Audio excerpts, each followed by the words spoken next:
السعد حلا وخير الجمع قد وصلا ضيوفنا مرحبا وألفا حيا هلا في ملتقى الخير طاب الأنس واكتملا سعادات ألفة في الله جل علا السعد حلا وخير الجمع قد وصلا. السلام عليكم ورحمة الله وبركاته.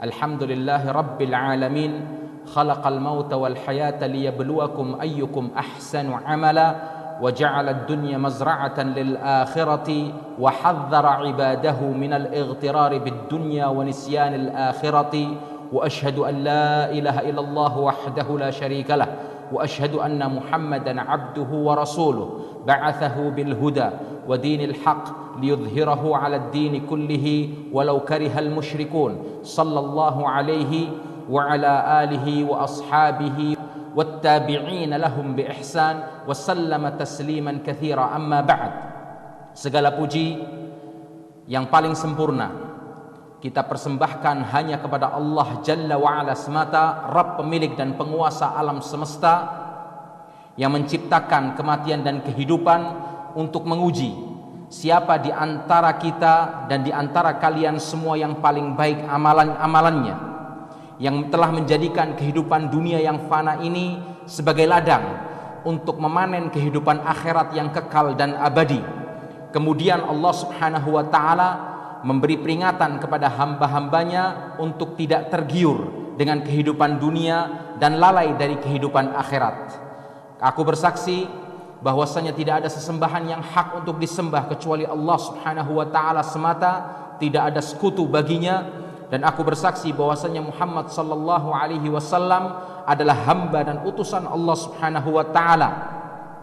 Allah Subhanahu wa ta'ala telah mengutus beliau sallallahu alaihi wasallam dengan petunjuk dan agama yang benar dan lurus untuk ditampakkan kepada seluruh manusia di dunia ini dan ditampakkan kepada seluruh agama di dunia ini, walaupun orang-orang musyrik membencinya dan tidak menyukainya.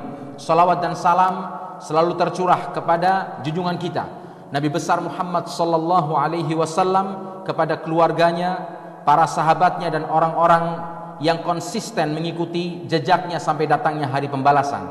Para pemirsa yang mulia, manusia lahir ke dunia ini ibarat orang yang sedang safar dalam sebuah perjalanan menuju Allah Subhanahu wa ta'ala. Setelah sebelumnya melalui dua fase, yaitu fase alam ruh, alam di mana sebelum jasad manusia diciptakan oleh Allah Subhanahu wa ta'ala. Kemudian datang berikutnya fase alam rahim, yaitu alam kandungan ibu, tempat menyempurnakan jasad manusia dan penentuan kadar nasib kehidupan manusia di dunia, seperti hidup, rezeki, kapan dan di mana kita akan meninggal atau manusia itu akan meninggal. Kemudian setelah itu lahirlah manusia ke dalam fase berikutnya, yaitu fase alam dunia, alam tempat ujian bagi manusia. Dan disinilah berbagai jalan yang berliku dan panjang akan dilalui oleh setiap manusia sebagai ujian. Siapakah di antara mereka yang paling baik amalannya untuk meraih kebahagiaan pada perjalanan dua fase berikutnya, yaitu fase alam kubur, alam penantian antara fase kehidupan dunia dan fase kehidupan akhirat. Dan di dalam fase kubur atau alam kubur ini, Allah Subhanahu wa ta'ala menyediakan dua keadaan, kenikmatan dan azab kuburnya, untuk kemudian masuk kepada fase alam akhirat, yaitu alam pembalasan amal-amal seluruh makhluk ciptaan Allah Subhanahu wa ta'ala. Dan di alam ini Allah Subhanahu wa ta'ala menentukan keputusan dua tempat bagi manusia. Apakah dia akan menghuni surga Allah ataukah dia akan menghuni nerakanya. Semoga Allah Subhanahu wa ta'ala menjadikan kita sebagai manusia yang selamat dalam perjalanan hidup kita di dunia ini, dan bisa menjadikan kita sebagai orang-orang yang menghuni surganya dan dijauhkan dari azab api nerakanya. Dalam fase dunia ini, berapa lama kita akan hidup kita tidak tahu. Ketentuannya ada di tangan Allah Subhanahu wa ta'ala. Dan Rasulullah sallallahu alaihi wasallam pernah memberitakan di dalam sebuah hadisnya yang diriwayatkan oleh Imam At-Tirmidzi, Ibnu Majah, dan dihasankan hadis ini oleh Syekh Al-Albani rahimahullah. Beliau sallallahu alaihi wasallam bersabda, "A'maru ummati ma baina as-sittin was-sab'in." A'maru ummati ma baina as-sittin ila as-sab'in wa aqalluhum man yajuzu dzalik. Umur umatku berkisar antara 60 sampai 70 tahun dan sedikit yang lebih dari itu. Ini adalah merupakan kisaran umur yang telah diberitakan oleh Rasulullah sallallahu alaihi wasallam bagi umat akhir zaman ini. Berkisar antara 60 sampai 70 tahun.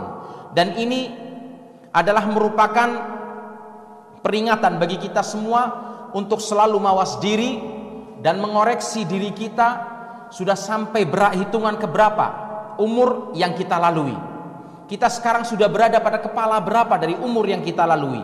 Apabila kita sekarang sudah berumur 40 tahun, ingat, untuk sampai kepada hitungan 60 tahun tinggal menunggu 20 tahun lagi.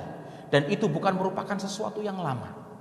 Seperti kita menempuh perjalanan dari umur 0 sampai umur 40 tahun kita lalui dengan begitu cepat, maka 20 tahun ke depan bukanlah merupakan sesuatu yang lama. Apabila kita sudah berumur 50 tahun, untuk mencapai 60 tahun kita tinggal menunggu 10 tahun lagi. Apabila kita sudah berumur 60 tahun, berarti sudah saatnya. Seperti apa yang diberitakan oleh Rasulullah sallallahu alaihi wasallam, untuk kita bersiap diri, karena kita tidak tahu kapan, di mana malaikat maut akan menjemput kita, mengambil kita. Kita adalah hak Allah Subhanahu wa taala. Kita adalah milik Allah Subhanahu wa taala, dan kapan waktunya kita akan diambil oleh Allah Subhanahu wa taala kembali sebagai pemiliknya. Para pemirsa yang mulia, dalam safar perjalanan hidup kita di dunia ini, ada di antara kita yang selamat sampai tujuan dan masuk atau dimasukkan oleh Allah Subhanahu wa taala ke dalam surganya, dan ada yang tidak selamat. Artinya dia harus singgah dulu di dalam api neraka, dan mungkin bahkan harus singgah bertahun-tahun. Dan yang lebih celaka lagi, ada di antara manusia yang harus singgah selamanya, kekal dan abadi di dalam api neraka, karena mereka adalah termasuk dari golongan orang-orang yang kafir dan musyrik.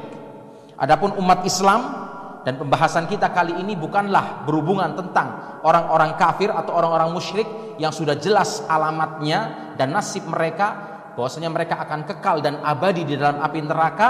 Akan tapi umat Islam di dalam perjalanan kehidupannya dalam fase dunia ini dibagi menjadi 3 golongan atau dibagi menjadi 3 tingkatan, sebagaimana disebutkan oleh Allah Subhanahu wa taala di dalam surat Fatir ayat 32, a'udzubillahi minasyaitonir rajim, thumma awrathnal kitaba alladziina istafaina min ibadina faminhum zalimun li nafsihi wa minhum muqtasid wa minhum sabiqun bil khairati biiznillah dzalika huwal fadlul kabir.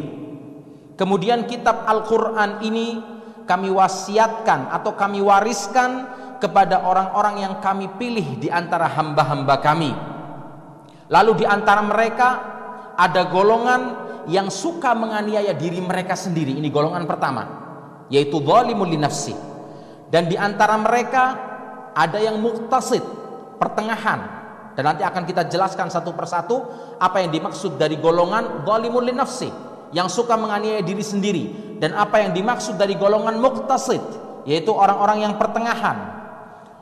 Wa minhum sabiqum bil khairat, dan di antara mereka ada pula golongan yang lebih dahulu dan selalu lebih dahulu berbuat kebaikan dengan izin Allah Subhanahu wa taala. Dan yang demikian ini adalah karunia yang amat besar dari Allah Subhanahu wa taala. Jadi menurut ayat ini umat Islam dibagi menjadi 3 tingkatan dalam kehidupan di dunia atau dalam fase kehidupannya di dunia. Yaitu kelompok yang pertama adalah zalimun li nafsi. Kelompok yang diberi nama atau diberi julukan zalimun li nafsi. Kenapa mereka dikatakan zalimun li nafsi? Menganiaya diri sendiri. Karena dalam kehidupannya di dunia mereka adalah orang-orang yang tidak perhatian dalam melaksanakan segala kewajiban yang diperintahkan oleh Allah Subhanahu wa taala, serta mereka bergelimang dalam perbuatan maksiat dalam hal-hal yang diharamkan oleh Allah Subhanahu wa taala. Atau pendek katanya, mereka adalah orang-orang yang kesalahannya atau dosa-dosanya lebih banyak daripada amal baiknya. Dan termasuk dalam kelompok dan golongan ini adalah orang-orang yang menyimpang dari jalan golongan selamat, yaitu jalan golongan ahlus sunnati wal jamaah. Orang-orang yang konsisten melaksanakan tuntunan beragama, melaksanakan tata cara beragama Islam, mempraktekkan dan merealisasikan tuntunan Islam sesuai dengan apa yang dicontohkan dan diajarkan oleh Rasulullah sallallahu alaihi wasallam kepada para sahabatnya yang mulia, sebagai orang-orang terbaik, sebagai generasi terbaik yang pernah Allah tampakkan, Allah keluarkan kepada umat manusia di dunia ini sebagai suri toladan bagi kita. Generasi yang langsung dididik oleh Nabi kita Muhammad sallallahu alaihi wasallam, generasi yang langsung diwisuda dan diluluskan oleh Nabi kita Muhammad sallallahu alaihi wasallam, generasi suri toladan yang kita sebagai umat Islam sudah sepantasnya untuk menjadikan mereka sebagai suri toladan kita, sebagai rujukan kita dalam mempraktekkan Islam, dalam mempraktekkan sunnah-sunnah Nabi kita Muhammad sallallahu alaihi wasallam. Kemudian golongan berikutnya yaitu golongan muqtasid, yaitu orang-orang yang berada pada pertengahan. Apa yang dimaksud dari golongan muqtasid ini? Mereka adalah orang-orang yang sudah menunaikan kewajiban Allah Subhanahu wa taala dan meninggalkan segala perkara yang diharamkan oleh Allah Subhanahu wa taala. Akan tetapi mereka terkadang masih banyak meninggalkan sebagian perkara-perkara yang dianjurkan atau perkara-perkara yang bersifat sunnah, dan mereka suka melaksanakan sesuatu yang dimakruhkan oleh Allah Subhanahu wa taala. Amalan sunnah kita tahu pengertiannya, apabila kita laksanakan kita mendapatkan pahala dari Allah, dan apabila kita tinggalkan tidak apa-apa.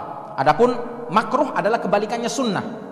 Apabila kita tunaikan tidak apa-apa, apabila kita tinggalkan amalan tersebut kita mendapatkan nilai plus, kita mendapatkan pahala dari Allah Subhanahu wa taala ketika kita mampu meninggalkan amalan yang makruh tersebut, walaupun apabila kita melaksanakannya tidak apa-apa.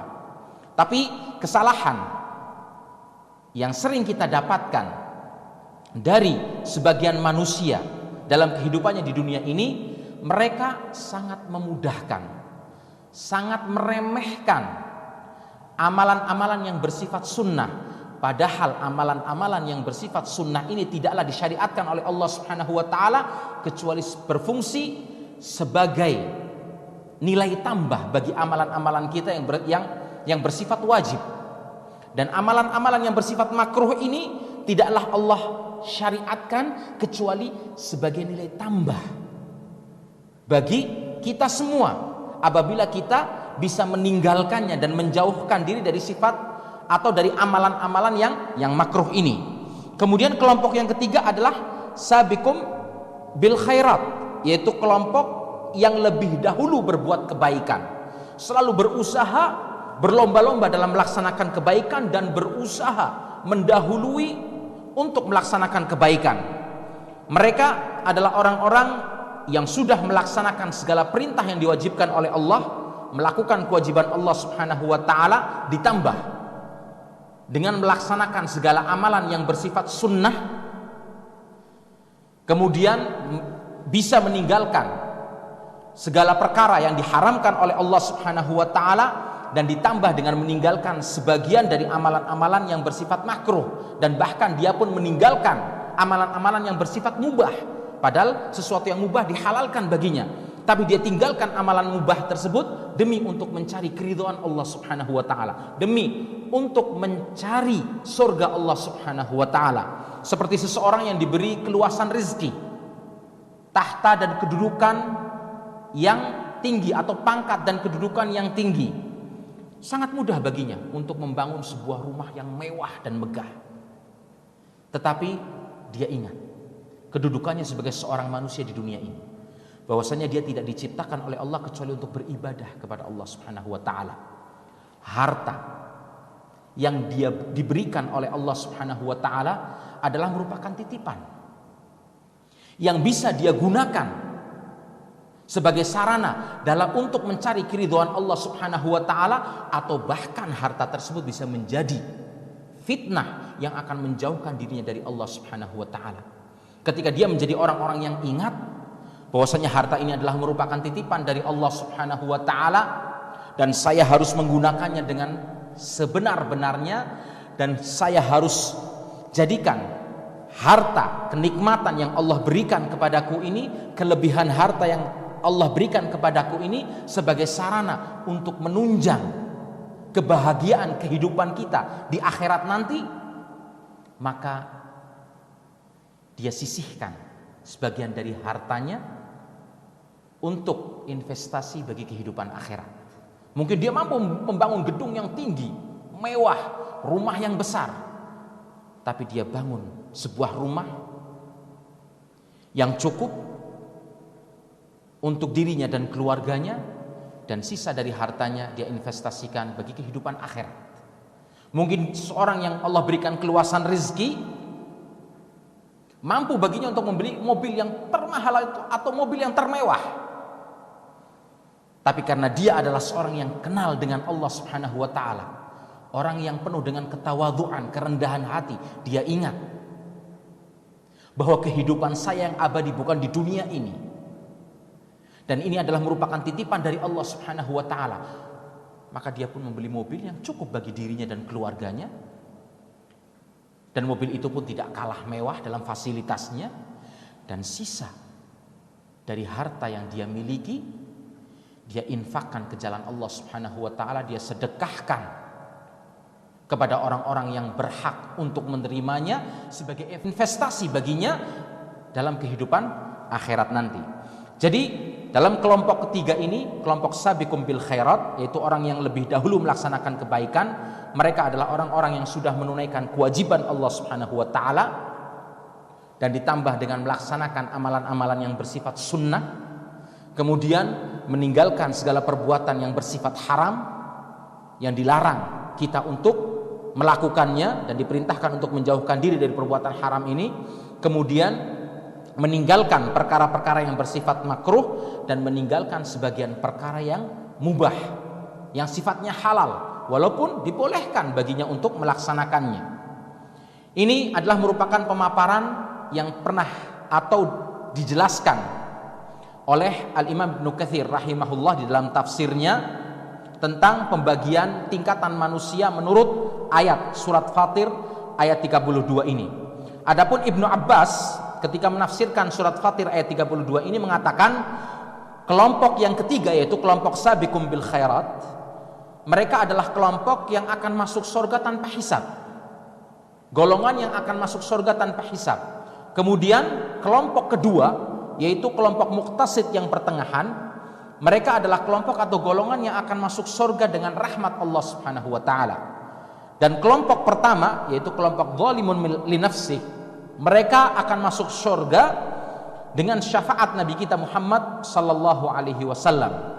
Dan di dalam hadis yang dibawa oleh Abu Darda radhiyallahu an, yang diriwayatkan oleh Imam Ahmad rahimahullah, dijelaskan bahwa kelompok sabiqum bil khairat, kelompok yang ketiga tadi seperti disebutkan dalam ayat, adalah kelompok yang akan masuk surga tanpa hisab. Dan kelompok muqtasid adalah kelompok dari orang-orang yang dihisab dengan hisab yang mudah. Dan adapun kelompok pertama, yaitu kelompok zalimun li nafsih, adalah orang-orang yang ditahan di padang mahsyar dalam waktu yang lama, karena mereka akan menghadapi perhitungan atas setiap amal perbuatan yang dilakukan olehnya ketika hidup di dunia. Faman ya'mal mithqala dzarratin khairan yarah wa man ya'mal mithqala dzarratin syarran yarah. Barang siapa yang beramal dengan amalan baik walaupun seukuran semut yang paling kecil, maka akan tampak di hadapan Allah Subhanahu wa taala, dan Allah akan balas amal baik tersebut, dan bahkan Allah lipat gandakan 10 sampai 700 kali lipat, atau bahkan dengan lipatan ganda yang tidak terhingga dari amalan baik tersebut. Dan barang siapa beramal dengan sebuah amalan yang jelek, walaupun ukuran amal jelek tersebut seukuran semut yang paling kecil, maka Allah akan balas dan akan tampak di hadapan Allah, dan Allah tidak akan pernah menzalimi, dan Allah akan balas amal jelek tersebut dengan balasan yang setimpal. Saudaraku para pemirsa yang mulia, dengan kata lain dari penjelasan tadi, umat Islam ada yang masuk surga tanpa hisab, Dan ada sebagian dari mereka yang masuk surga dengan rahmat Allah Subhanahu wa taala. Dan ada sebagian yang lainnya akan masuk surga dengan melewati neraka dahulu.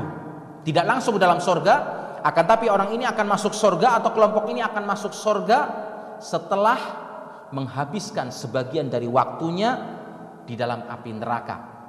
Dicuci dahulu, dibersihkan dulu dari segala kesalahan dan dosa yang pernah dia lakukan di dunia hingga selesai. Kemudian setelah itu Allah angkat dan Allah masukkan ke dalam surganya. Dan ini adalah merupakan keutamaan bagi umat atau manusia yang memiliki keyakinan la ilaha illallah, manusia yang bertauhid kepada Allah Subhanahu wa taala.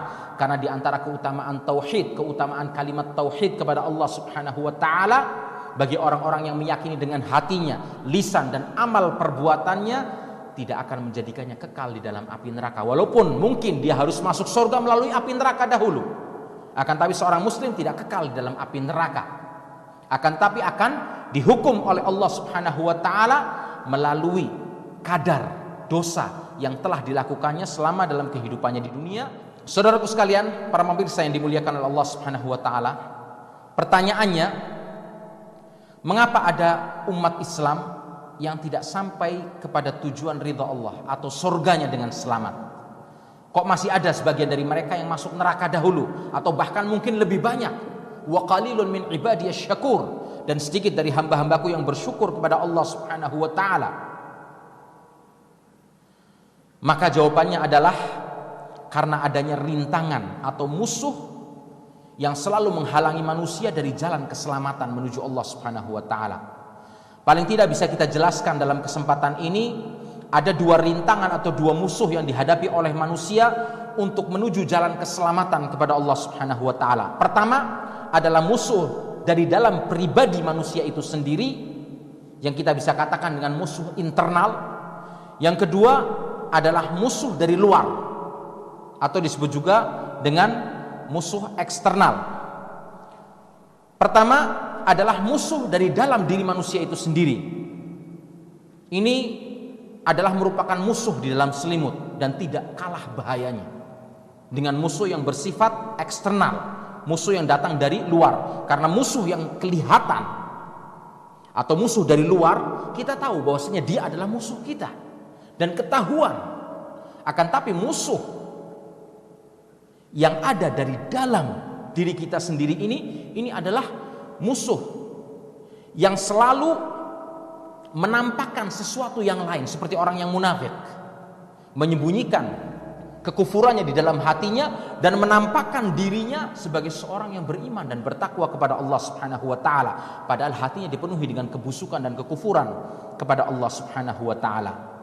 Nah, musuh dari dalam atau musuh dari dalam selimut ini ada dua macam. Yang pertama adalah al-jahl fid din, kebodohan dalam agama.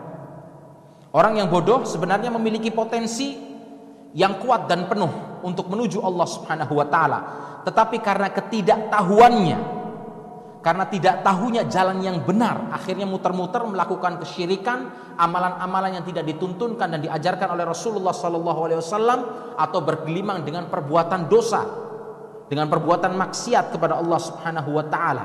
Karena bodoh dalam agama, maka maksud hatinya ingin beramal soleh, tetapi jadinya adalah amal yang salah.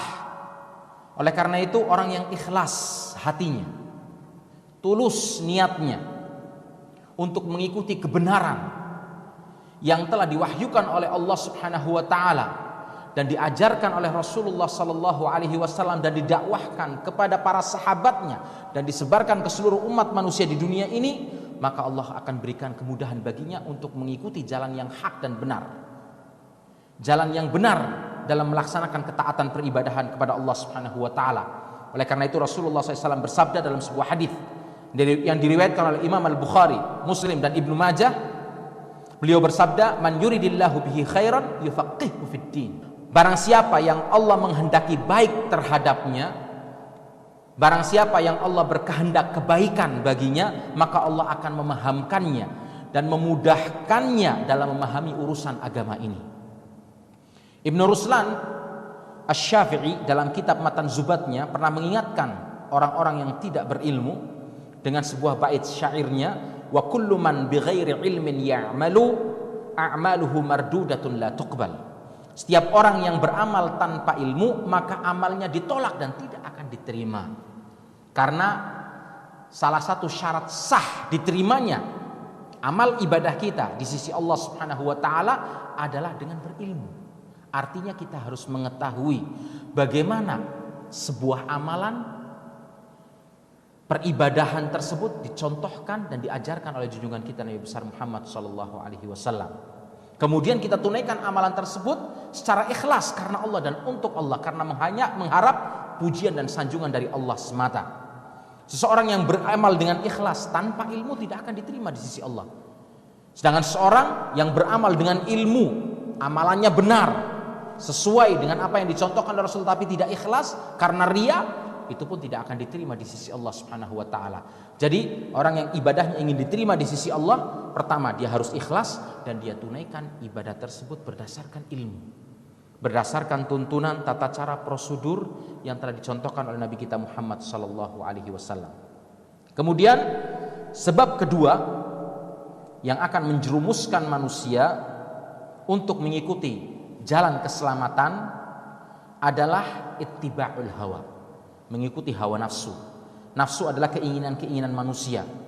Karena nafsu ini manusia malas untuk beribadah kepada Allah Subhanahu wa taala. Karena nafsu ini manusia malas untuk menuntut ilmu. Karena nafsu ini manusia malas untuk berdakwah kepada Allah Subhanahu wa taala. Karena nafsu ini, mengikuti hawa nafsu ini, seseorang malu atau bahkan tidak mau untuk menjelaskan kebenaran kepada khalayak ramai atau kepada manusia, dan justru malah menjelaskan sebaliknya, tidak mau mendakwahkan yang hak, yang benar. Justru karena kemaslahatan pribadi dia dakwahkan sesuatu yang menyelisihi tuntunan agamanya, sesuatu yang bertentangan dengan agamanya. Karena nafsu ini seseorang tidak mau mengikuti kebenaran padahal dia tahu akan kebenaran tersebut. Dia tahu akan yang hak, tapi justru malah dia mengikuti kesesatan yang akan menjerumuskannya ke dalam murka Allah Subhanahu wa taala. Dan karena nafsu ini juga yang akan menjadikan orang atau manusia giat melakukan amalan-amalan yang tidak dicontohkan dan diajarkan oleh Rasulullah sallallahu alaihi wasallam. Bahkan dia bersemangat di dalam melaksanakan amalan tersebut dengan keyakinan bahwasanya amalan tersebut dicontohkan dan diajarkan oleh Rasulullah sallallahu alaihi wasallam. Oleh karena itu, Imam Sufyan Ats-Tsauri pernah mengatakan bahwasanya seseorang yang bergelimang dalam perbuatan maksiat lebih mudah untuk disadarkan kepada jalan yang benar daripada orang yang bergelimang dalam perbuatan bid'ah. Mengapa? Karena orang yang melakukan perbuatan maksiat umumnya sadar kalau perbuatan ini adalah perbuatan maksiat, perbuatan dosa yang saya tidak boleh melaksanakannya. Adapun perbuatan bid'ah, kenapa orang masih kencang memeganginya dengan kuat? Karena mereka merasa bahwasanya perbuatan ini dicontohkan oleh Rasulullah sallallahu alaihi wasallam.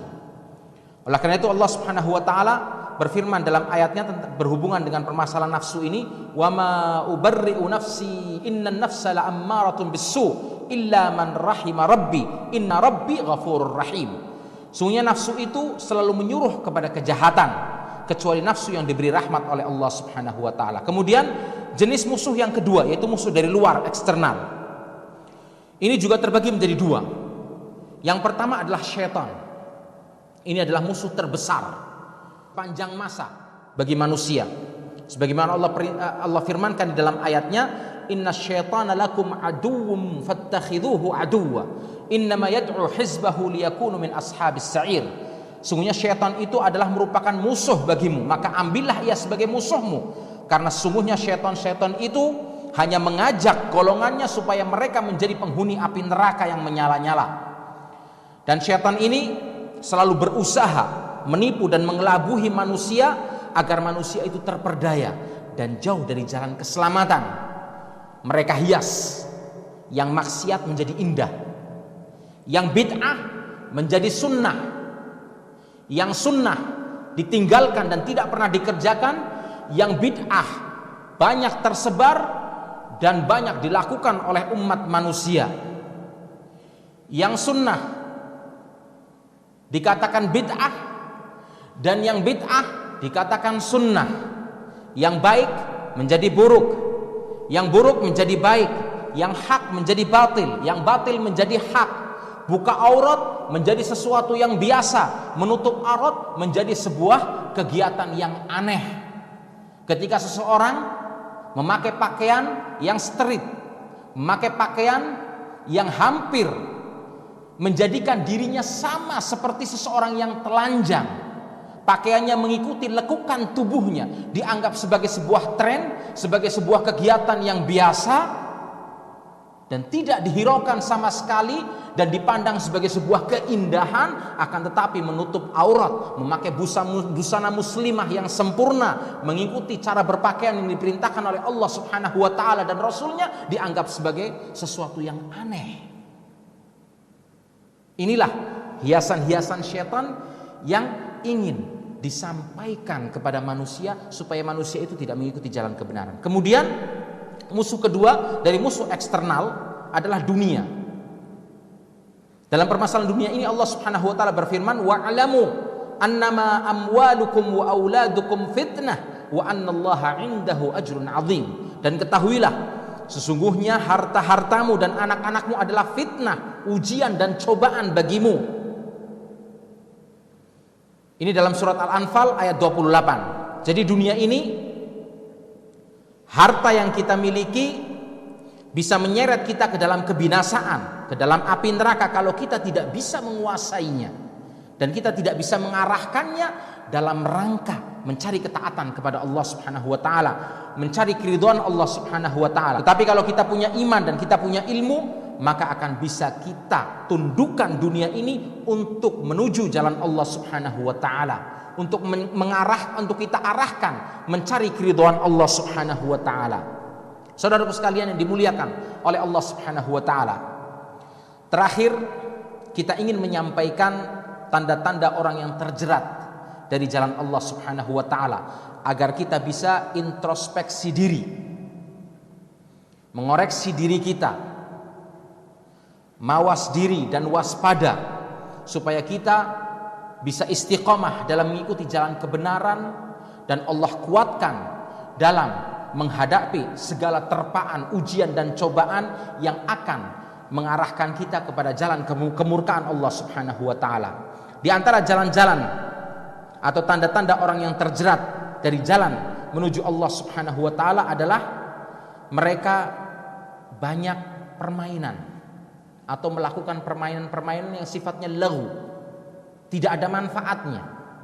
Bukan tidak boleh bermain, selama dalam batas-batas yang wajar dan tidak melanggar batas-batas aturan Allah dan Rasulnya, tidak apa-apa. Banyak hiburan, bukan berarti tidak boleh seorang mencari hiburan selama dalam batas-batas yang wajar, tidak melanggar aturan Allah dan Rasulnya, tidak apa-apa. Selama hiburan itu adalah hiburan yang halal, tidak mengandung kemaksiatan, tidak apa-apa. Dan Rasulullah SAW dalam sebuah hadis yang diriwayatkan oleh Imam Al-Bukhari, At-Tirmidzi, Ibnu Majah dan Ahmad pernah bersabda, ni'matani maghbunun fihima katsirun minan nas, as-sihhatu wal faragh.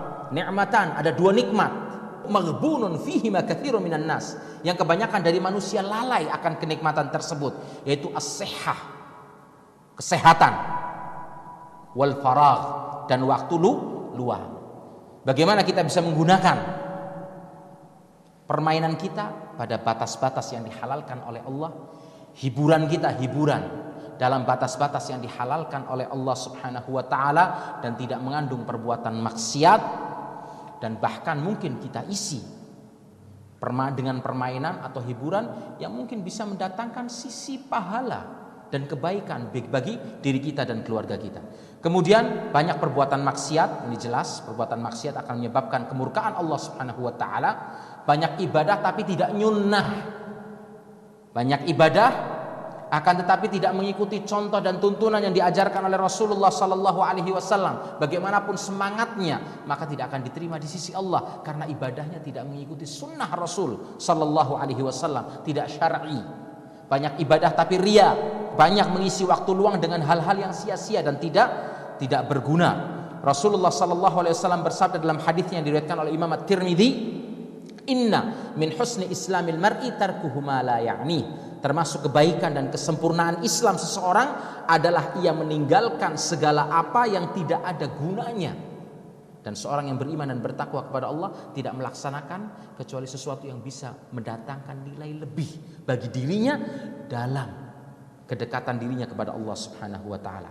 Saudaraku sekalian, para pemirsa yang dimuliakan oleh Allah Subhanahu wa taala, itulah pemaparan tentang keadaan orang-orang yang tidak lulus menuju jalan Allah Subhanahu wa taala dan sebab-sebab kenapa mereka atau sebagian besar dari mereka tidak lulus dan tidak bisa dengan selamat menempuh jalan Allah Subhanahu wa taala.